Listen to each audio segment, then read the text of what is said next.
देवेंद्र फडणवीस महाराष्ट्र के अगले मुख्यमंत्री होंगे, इस बात पर अब मोहर लग चुकी है। फडणवीस ने शिवसेना नेता एकनाथ शिंदे, एनसीपी लीडर अजित पवार के साथ राज्यपाल सीपी राधाकृष्णन के सामने सरकार बनाने का दावा भी पेश कर दिया है। और इस दौरान बीजेपी के ऑब्जर्वर्स विजय रूपाणी, निर्मला सीतारमण भी मौजूद रही वहां पर। इससे पहले बीजेपी विधायक दल की बैठक में देवेंद्र फडणवीस को विधायक दल का नेता चुना गया था।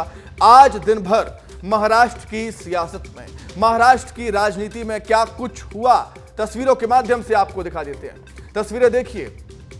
आज सुबह बीजेपी विधायक दल की बैठक हुई और इस विधायक दल की बैठक में देवेंद्र फडणवीस को विधायक दल का नेता चुन लिया गया। उसके बाद देवेंद्र फडणवीस ने छत्रपति शिवाजी महाराज की मूर्ति पर माला भी अर्पित की और फिर देवेंद्र फडणवीस, एकनाथ शिंदे, अजित पवार राज्यपाल के पास सरकार बनाने का दावा लेकर पहुंच गए थे। अब शपथ ग्रहण समारोह गुरुवार की शाम कल 5:30 बजे आजाद मैदान में होगा, जिसके लिए निमंत्रण पत्र पहले ही छप गए थे।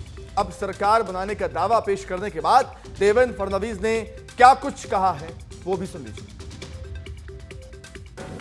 मैं आभार व्यक्त करना चाहता हूं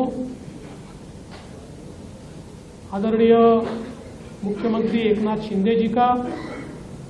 एकनाथराव शिंदे जी ने शिवसेना के अध्यक्ष के तौर पर और शिवसेना के लेजिस्लेचर पार्टी के प्रमुख के तौर पर महाराष्ट्र के मुख्यमंत्री पद के लिए मेरे नाम की सिफारिश का पत्र दिया है।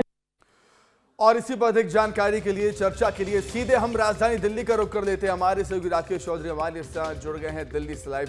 राकेश, ये तो होना ही था जब बीजेपी को बम्पर सीटें मिली, बीजेपी सबसे बड़ी पार्टी बनी महाराष्ट्र विधानसभा चुनाव में, तब से ही साफ हो गया था कि देवेंद्र फडणवीस मुख्यमंत्री होंगे। लेकिन जब एकनाथ शिंदे चले जाते हैं बीमार होकर अपने गाँव, तब कई कयास लगाए जाते हैं, लेकिन तस्वीर उन्होंने भी साफ कर दी थी लौटते ही।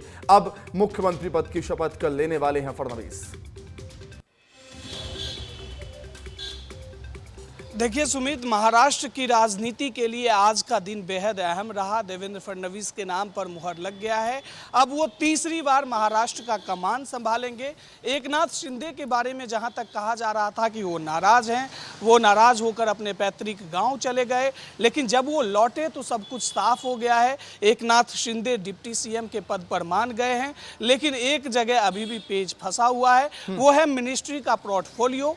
किसके खाते में कौन सा मिनिस्ट्री जाएगा, इस पर अभी तक बात नहीं बन पाई है। लेकिन एक चीज है कि एकनाथ शिंदे को कहीं ना कहीं महायुति के संयोजक के पद पर जरूर आसीन किया जाएगा। अजित पवार ने तो देवेंद्र फडणवीस के नाम पर पहले ही मुहर लगा दी थी, जिसके चलते 10 दिनों तक गतिरोध भी जारी रहा और एकनाथ शिंदे गुट के नेता लगातार कह रहे थे कि देवेंद्र फडणवीस के नाम पर अजित पवार ने जब मुहर लगाया तो हम बार्गेनिंग नहीं कर पाए। तो अब महाराष्ट्र की राजनीति का वो चेहरा साफ हो गया है। अब देवेंद्र फडणवीस ही महाराष्ट्र के सीएम होंगे। कल वो तीसरी बार महाराष्ट्र के सीएम के रूप में शपथ लेंगे और इसके बाद ये देखना बड़ा दिलचस्प होगा कि ये जो मेगा मिनिस्ट्री है जिस पर गतिरोध जारी था, खासतौर पर वित्त मंत्रालय, गृह मंत्रालय और पीडब्ल्यूडी जैसे मंत्रालय जो अहम है, इस पर किसकी नजर थी और अजीत पवार गुट को क्या मिलता है, शिंदे गुट को क्या मिलता है। हालांकि अब तक के जो समीकरण देखें तो सुमित, इसमें साफ नजर आएगा कि सीएम समेत 20 मंत्रालय बीजेपी के खाते में रहने वाली है, वहीं 10 से 12 मंत्रालय एकनाथ शिंदे को। देखिए राकेश, एक बात तो साफ है कि मुख्यमंत्री देवेंद्र फडणवीस ही होंगे। डिप्टी सीएम के पद के लिए एकनाथ शिंदे मान गए हैं, लेकिन मंत्रियों को लेकर यहां पर कश्मकश अभी भी सस्पेंस बरकरार है कि किसको कौन सा मंत्री बनाया जाएगा, कौन सा विभाग मिलेगा। लेकिन थोड़ा ये समझ लेते हैं कि आखिर ये ऐसी स्थिति अब बनती क्यों है राकेश। जब किसी प्रदेश में, किसी स्टेट में आप गठबंधन करके लड़ते हैं चुनाव और जब रिजल्ट आपके सामने ऐसे आते हैं तो गठबंधन के सामने ऐसी परिस्थितियां बन ही जाती हैं जैसी अभी महायुति के सामने है राकेश।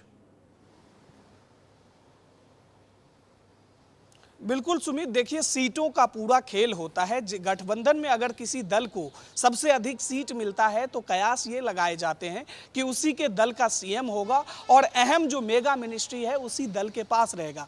महाराष्ट्र में बीजेपी मेगा मिनिस्ट्री चाहती भी थी और चूंकि सीटों का आंकड़ा बीजेपी के फेवर में रहा है, अकेले दम पर सरकार ना सही, लेकिन अजीत पवार हो या शिंदे गुट हो, दोनों में से कोई एक भी अगर बीजेपी के साथ है तब भी महाराष्ट्र में बीजेपी की स्थिति बहुत मजबूत है।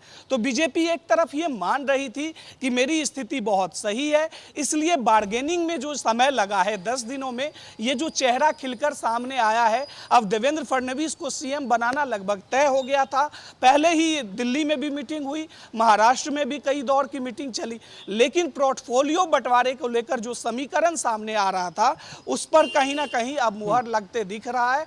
अब देखिए कि अजीत पवार 8 से 10 मिनिस्ट्री में खुश नजर आ रहे हैं। अजीत पवार ने फनी अंदाज में जब प्रेस कॉन्फ्रेंस को संबोधित कर रहे थे तो कहा भी कि कल मैं शपथ ले रहा हूं, मतलब उन्हें पता है कि वो डिप्टी सीएम बनेंगे। एकनाथ शिंदे भी खुशनुमा मिजाज से कह रहे थे कि डिप्टी सीएम के लिए मैं मान चुका हूं। तो ये देखिए कि महाराष्ट्र की राजनीति में पूरा चेहरा अब साफ हो गया है। कल जब आजाद मैदान में देवेंद्र फडणवीस शपथ लेंगे, साथ ही जो भव्य तैयारी भाजपा ने की है, तो वहां यह भी पता चल जाएगा कि किस दल कुल के मिलाकर सभी कौन के सी चेहरे मिनिस्ट्री खुश गई यहाँ है। पर नजर आए, सभी की बॉडी लैंग्वेज भी पॉजिटिव यहाँ पर नजर आई थी। और कहीं ना कहीं हम जब पहले देखें, इतिहास में देखें, तो देवेंद्र फडणवीस ने कहा था कि मेरा पानी उतरता देख, मेरे किनारे पर समंदर हूं मैं, मेरे किनारे पर घर मत बना लेना, समंदर हूं मैं, लौट कर आता हूं। बहुत शुक्रिया आपका रात के जुड़ने के लिए, तमाम जानकारी बातचीत के लिए।